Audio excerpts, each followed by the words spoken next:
دوپہر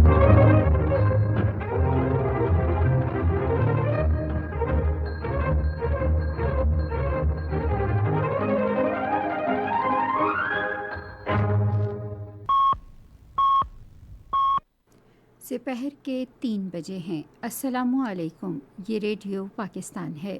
ترنم حامد سے خبریں سنیے۔ اہم خبروں کا خلاصہ۔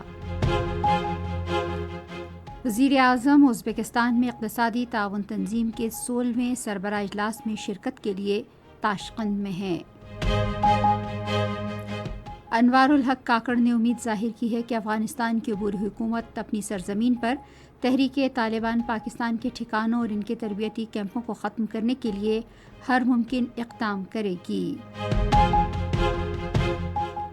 پاکستان اور سعودی عرب نے ذرائع ابلاغ اور مواصلات کے شعبوں میں معاہدوں پر عمل درآمد تیز کرنے پر اتفاق کیا ہے۔ کل جماعتی حریت کانفرنس نے بھارت کی جیلوں میں نظر بند حریت رہنماؤں اور کارکنوں کی بگڑتی ہوئی صحت اور ان کی سلامتی کے حوالے سے گہری تشویش ظاہر کی ہے۔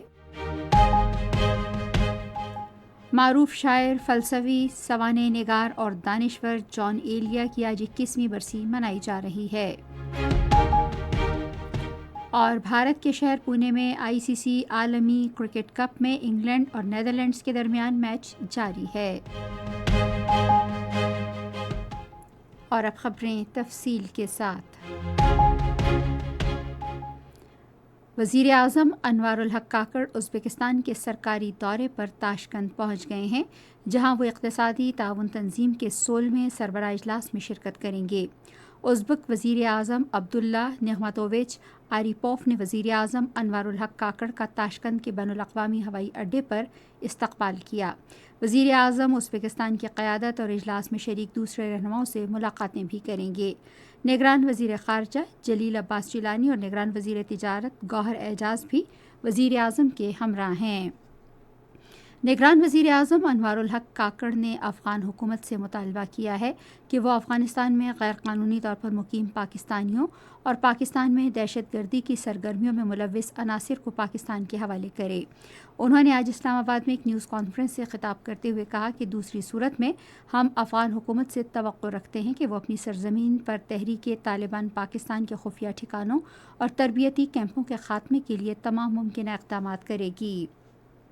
وزیر اعظم نے کہا کہ افغانستان کی عبوری حکومت کو اس بات کو یقینی بنانا چاہیے کہ دہشت گرد تنظیمیں اپنے مذموم مقاصد کے لیے افغان سرزمین کو استعمال نہیں کریں گی۔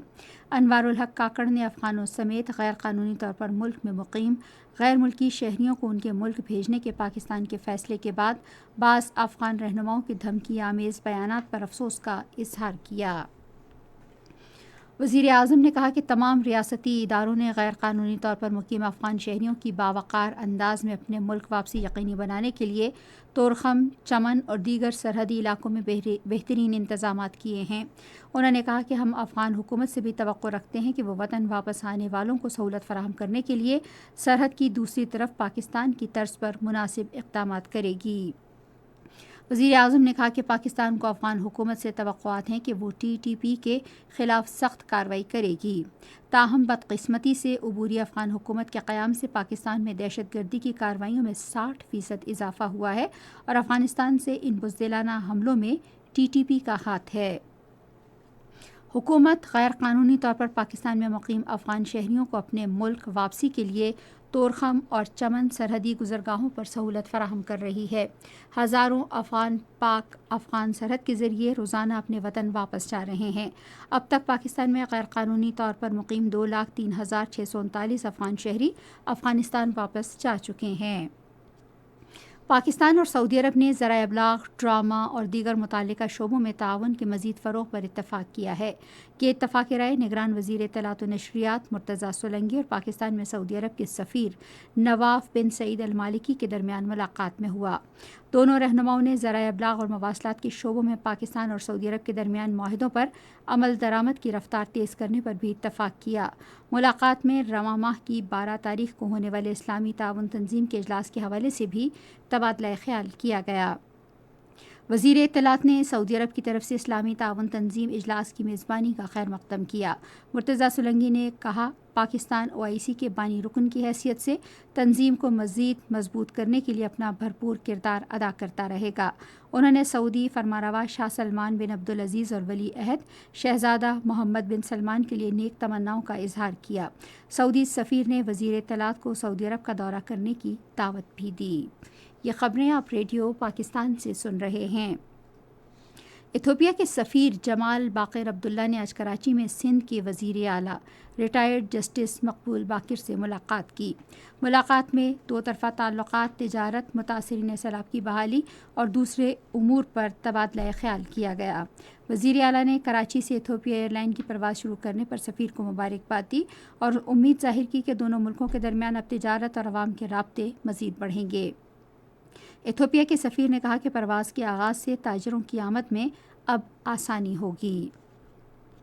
مقبوضہ جموں کشمیر میں کل جماعتی حریت کانفرنس نے بھارت کی جیلوں میں نظر بند حریت رہنماؤں اور کارکنوں کی بگڑتی ہوئی صحت اور ان کی سلامتی کے حوالے سے گہری تشویش ظاہر کی ہے۔ حریت کانفرنس کے ترجمان نے سری نگر میں ایک بیان میں کہا کہ متعدد نظر بند حریت رہنماؤں اور کارکن مختلف عارضوں میں مبتلا ہیں اور جیل حکام کی مجرمانہ بے حسی کی وجہ سے وہ ہڈیوں کا ڈھانچہ بن کر رہ گئے ہیں۔ ترجمان نے اقوام متحدہ کی انسانی حقوق کونسل اور انسانی حقوق کی دیگر عالمی تنظیموں پر زور دیا کہ وہ بھارتی جیلوں کا دورہ کر کے نظر بند رہنماؤں اور کارکنوں کی صحت کے بارے میں معلومات حاصل کریں۔ اقوام متحدہ کے سیکرٹری جنرل انتونیو گوتریس نے کہا ہے کہ غزہ بچوں کے لیے قبرستان بن گیا ہے اور محصور علاقے میں فوری طور پر جنگ بندی کا مطالبہ کیا۔ اقوام متحدہ کے سربراہ نے صحافیوں سے گفتگو کرتے ہوئے کہا کہ اسرائیلی فورسز شہریوں، ہسپتالوں، پناہ گزین کیمپوں، مساجد، گرجا گھروں اور اقوام متحدہ کے دفاتر کو بمباری، فضائی اور زمینی حملوں سے نشانہ بنا رہی ہیں اور وہاں کوئی بھی محفوظ نہیں ہے۔ ادھر فلسطین کی وزارت صحت نے کہا ہے کہ اسرائیل گزشتہ ماہ کی 7 تاریخ سے جاری وحشیانہ بمباری اور دہشت گردی کے دوران 4100 بچوں سمیت کم از کم 10,022 فلسطینیوں کو شہید کر چکا ہے۔ دوسری طرف بین الاقوامی تنظیموں نے کہا ہے کہ ہسپتال زخمیوں کا علاج معالجہ نہیں کر سکتے اور خوراک اور پینے کا پانی بھی ختم ہو رہا ہے۔ انہوں نے انسانی ہمدردی کی بنیاد پر فوری جنگ بندی کا مطالبہ کیا۔ گروپ 7 کے ممالک نے غزہ کی محصور پٹی میں بدحال فلسطینی شہریوں کو امداد پہنچانے کے لیے انسانی ہمدردی کی بنیاد پر اسرائیلی بمباری میں وقفے کا مطالبہ کیا ہے۔ گروپ 7 کے ممالک نے ٹوکیو میں ایک اجلاس کے بعد مشترکہ بیان میں غزہ میں شہریوں کی مدد کے لیے فوری کارروائی کا مطالبہ کیا جنہیں خوراک، پینے کا پانی، طبی امداد اور پناہ کی اشد ضرورت ہے۔ ان ممالک نے مقبوضہ مغربی کنارے میں فلسطینیوں کے خلاف وحشیانہ مظالم میں مسلسل اضافے کی مذمت کرتے ہوئے کہا کہ ایسے ناقابل قبول حملے سلامتی کو سبوتاژ کرتے ہیں اور دیرپا امن کے لیے خطرہ ہیں۔ معروف شاعر، فلسفی، سوانح نگار اور دانشور جان ایلیا کی آج 21ویں برسی منائی جا رہی ہے۔ ان کا اصل نام سید حسین سبط اصغر نقوی تھا۔ وہ 1931 میں بھارتی ریاست اتر پردیش کے شہر امروہہ میں پیدا ہوئے اور بعد میں 1957 میں پاکستان ہجرت کے بعد کراچی میں مقیم ہوئے۔ جان ایلیا انگریزی، عربی اور فارسی زبانوں اور فلسفے اور منطق پر بچپن ہی سے دسترس رکھتے تھے۔ ان کے منفرد اور جداگانہ طرز تحریر نے قارئین کو اپنی طرف متوجہ کیا۔ اردو زبان و ادب کی عظیم خدمات کی بدولت انہیں ہمیشہ یاد رکھا جائے گا۔ جان ایلیا کا پہلا شعری مجموعہ 1991 میں شاید کے نام سے شائع ہوا۔ ان کی شاعری کے دوسرے مشہور مجموعوں میں یعنی، گمان، لیکن، رموز اور گویا شامل ہیں۔ جان ایلیا کو ان کی ادبی خدمات کے اعتراف میں سال 2000 میں صدارتی تمغہ برائے حسن کارکردگی بھی دیا گیا۔ جان ایلیا نے 2002 میں آج ہی کے روز کراچی میں وفات پائی۔